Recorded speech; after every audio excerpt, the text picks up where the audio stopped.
Good morning, everybody. Happy Friday. So, the time is upon us. Another episode of Rob's Roundtable and some really wild questions this week. Had a lot of fun. Okay, I mean, I'm having a lot of fun every week, but this week had some really cool questions, and I really had to think outside the box for these.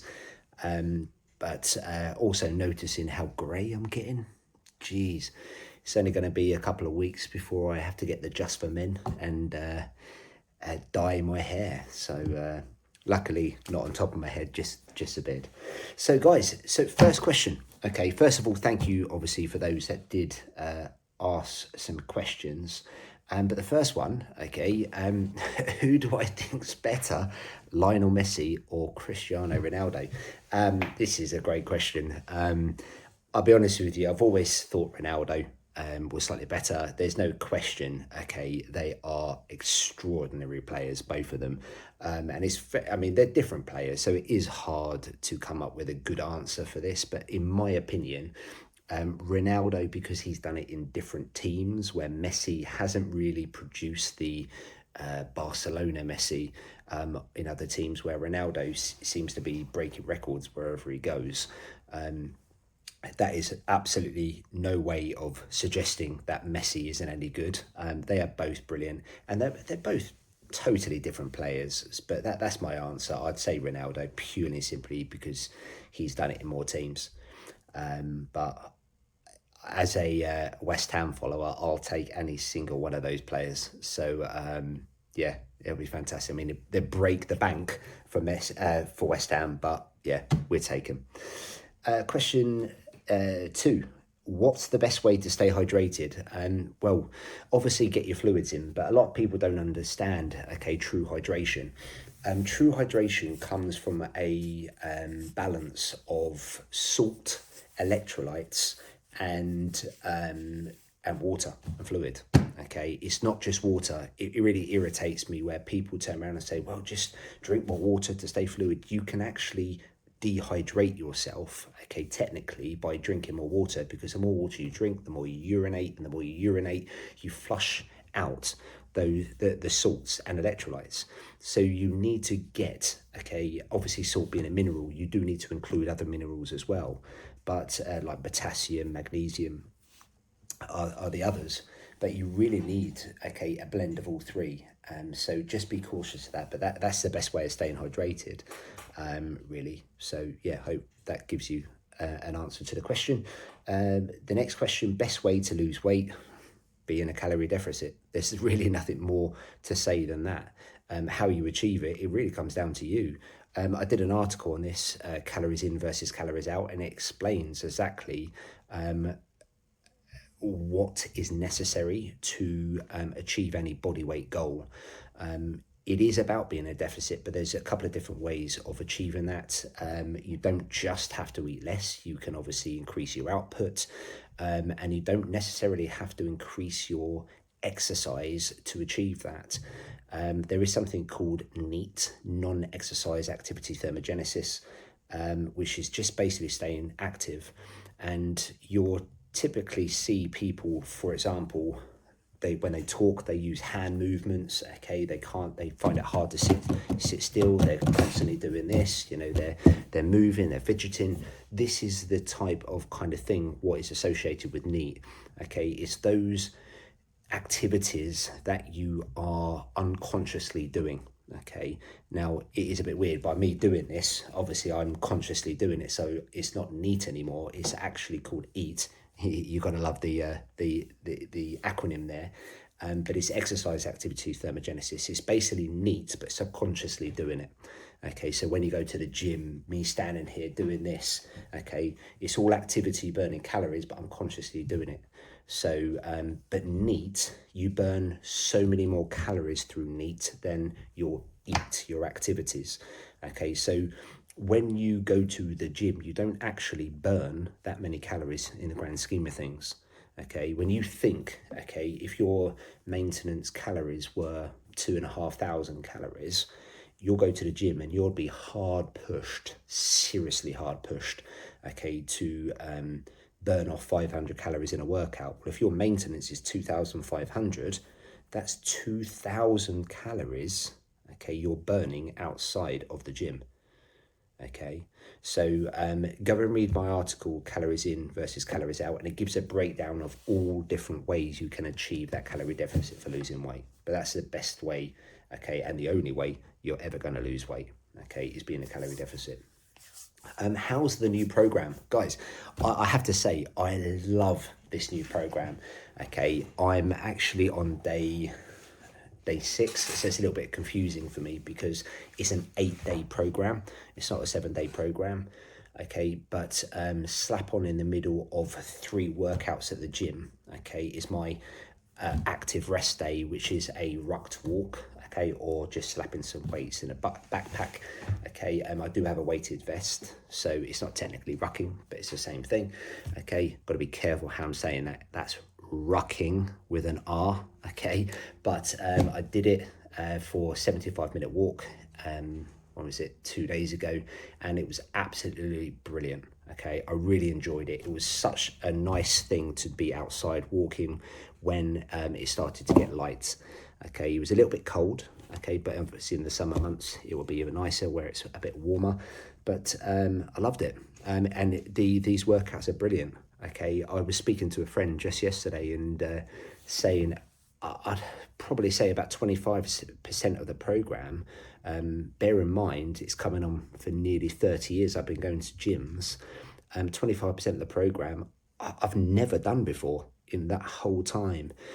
And I suppose that's one of the worst things about this week is I'm aching a lot because so much of this program is new to me, but it's brilliant. I'm loving it, and I couldn't recommend it enough. And for those that haven't seen my video on just talking about the new program, it's largely based on the everyday functional strength athlete program I put for you guys for free. You can download it on my website. Okay, it's largely based off that. But the gains I'm getting from this week has been absolutely extraordinary. I feel great. Sore, but great. Okay, so thanks for asking. The new program is amazing. Okay, so a couple of financial questions here, okay, which I thought was brilliant. There's no quick way of answering these, okay, so first of all, where do I think the economy is going for the remainder of the year? Okay, well, obviously I am not an economist, okay, but I did teach financial markets, okay, compliance and risk management as well, so I do know quite a bit about this area. But I don't know if anyone saw the results. I think it was yesterday of the CPI, so Consumer Price Index. It's basically largely explaining the prices of several hundred goods in the basket, and this is how we measure inflation, which interest rates are based on. Okay, we have an inflationary target in this country of 2%. In most developed nations, it's the same percentage, but the CPI came out at 2.3 and actually wrote down the core CPI was 3.9. So the difference here, okay, the core CPI excludes volatile foods, energy, alcohol, and I want to say tobacco, okay, but don't quote me on that. But yeah, so we, as I say, inflationary target of 2%, we are getting closer to this 2%. And if the percentage, if the CPI is over 2%, okay, interest rates could possibly rise up, but it's coming down massively. It was only a few months ago, it was near, I think it was actually over 10%, if memory serves me correct. So obviously the Bank of England, or the Monetary Policy Committee, okay, which is a subdivision of well, a few of the members in the committee are from the Bank of England, but there's other people as well outside of the Bank of England. But they vote every single 6 weeks, I think it is, on what to do with interest rates, but it's largely based on inflation, okay? And the higher it is, over 2%, the more chance the interest rates are going to be risen, okay, but as it's coming down, okay, there's a possibility of interest rates falling, and it looks like it's going to come down very soon, if not the next vote, and I can't remember when the next vote is. I've kind of haven't been looking at it recently, But if it comes down, obviously, what that's going to do is encourage people to, I suppose, save less, because banks, okay, that we hold our money with, okay, correlate their interest that they pay us savers, okay, according to the base rate of the Bank of England. So if the base rate comes down, our interest we get paid for holding money in the bank will come down with it. So it doesn't really encourage people to save because we're earning less. So we try to obviously spend it elsewhere. And I don't mean go and spend it on clothes or anything like that. I mean, spend it, look for alternatives where we could earn more from. Investing is a great alternative, putting it into a fund, finding a high interest rate account, okay, but all these factors go into the interest rate. So my opinion, okay, where the economy is going, it looks to be it's going well, okay, and I think it's going to go even better, because as the interest rates come down, we're going to spend more, okay, which obviously boosts the economy. So that's a very, I mean, as I say, I could talk about this for a whole day, okay, so that's the easiest or quickest answer I could give for that. Okay, so to look at interest rates, like I say, interest rates are built on what's going on with the CPI index. The CPI index is a basket of goods. Okay, there's several hundred goods in the basket, everyday items that we purchase or use. There's banking services, there's chocolate, there's petrol, there's peanut butter, I think it was in there, eggs, bread, milk, okay, and many others, okay. They're commodities, okay, so you can, okay, have a look at the commodity indexes, which will give you an idea of what possibly could occur with the CPI index, okay, and then that give you an idea of what could potentially happen with the interest rates. And that's basic economics. As I say, appreciate there's much more, okay, to say about this, but that's a brief overview on economics. Okay, so hopefully that answers your question. I think it's going to get better, and I think prices are going to rise if the interest rates come down, because we're going to spend more. Okay, so last question, guys. Can I explain the FTSE index? Okay. So the FTSE index, for those that don't know, it's a Financial Times stock exchange index, and there's a few different indexes that make up what we refer to as a FTSE all-share index. There's a FTSE 100, FTSE 250, FTSE small cap, and collectively they make up the all-share index. Okay, and the London Stock Exchange, okay, is obviously the primary exchange in this country, which I'm sure many of you already knew. But every single company, okay, in the public market, okay, will have shares that are tradable, or you can buy and sell them, okay, on the exchange. Now, we can't go directly to the exchange as a buyer, okay, we don't have trading licenses, but what we can do is go to a broker and obviously give our order to a broker, whether we want to buy shares, okay, or if we own them already, we can sell them, and the broker will then place that trade into onto the London Stock Exchange, and then obviously if they are available, we can purchase them. If they're if we're trying to sell them and someone's willing to buy them at our price, then obviously they can execute that trade. Okay, FTSE 100, okay, are the top 100 companies on the all-share index, okay, via its market capitalization. Market capitalization, in a nutshell, okay, is the market value of the company. It's the number of ordinary shares that company has, okay, in the market, and the price, okay, those shares are trading at. And as you can imagine, as the price goes up or down, the market cap goes up or down. You do not have to work this out. Every single website will have the market cap, okay, although it won't be the live market cap of the company, it will be very close to it, okay. But as the stock price changes, the market cap will change accordingly as well. If a company issues, okay, more shares to the market, okay, this is called a share issue. Okay, if they have this, then obviously that could potentially change the market cap as well.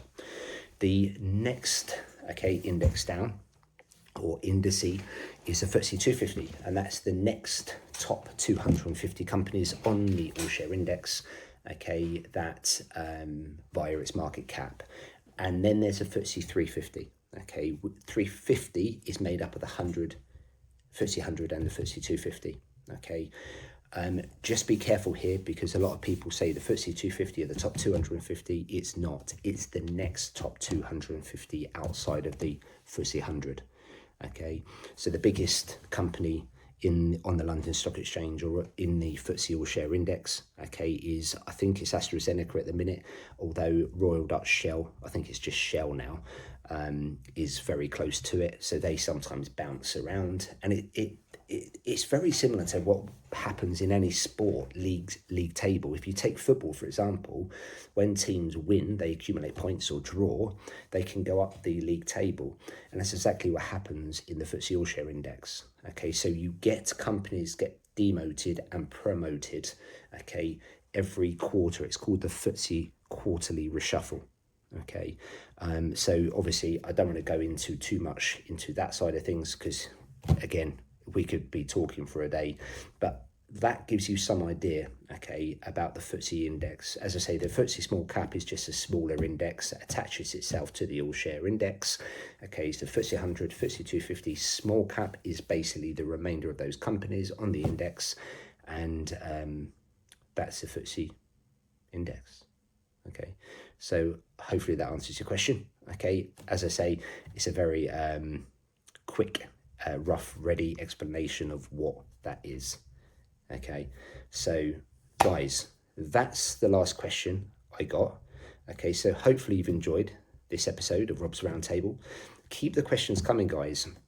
If there's something I've explained that you want to know more about, or if you want me to try and explain it in a different way, reach out to me. You can either do it publicly, via Instagram or YouTube, or wherever you see some of my my content. You can reach me through my website. Just comment and it would go privately into my emails. I would never give your name out to the public, but you can ask me obviously anything you like, and I'd be happy to answer it. I really would. I love questions. It's the one thing I miss about my job. My previous job is the interaction with my consultants. I love questions. So keep them coming. And as you see, I'm more than happy to answer questions outside of the content I give you guys. I love talking about nutrition, workouts, gym, anything health related, but I'll also talk about investing, which I'm so passionate about. It's one of my hobbies outside of the gym. Ronaldo v Messi. The debate will continue. But I'll answer anything, if I can. If I can't, I'll try and find out for you. So contact me, guys. Keep the questions coming. Also, as well, just while I have you guys, if you are still listening to me, if you want, a program, created for you, I can. Do that. I'm not going to charge you. I will upload it. It won't be for you specifically, but let's just say, for example, you wanted a hybrid athlete program. I'll create a program and put it on my website. And if you want to go and download it, you can. I wouldn't charge you for it. But if you want to ask me a question specifically that could help you with your diet or your workouts or anything else outside of health related topics, then contact me. That's all I'm going to say. It's been going for 19 minutes, so I'm going to love you and leave you. Guys, have a fantastic weekend. Hopefully the weather, will be good. I'm seeing the forecast. It's looking pretty good for Saturday. I haven't seen Sunday. So enjoy it. Go out and get your vitamin D from the sun. Guys, have a good one. Take care. I'll see you soon.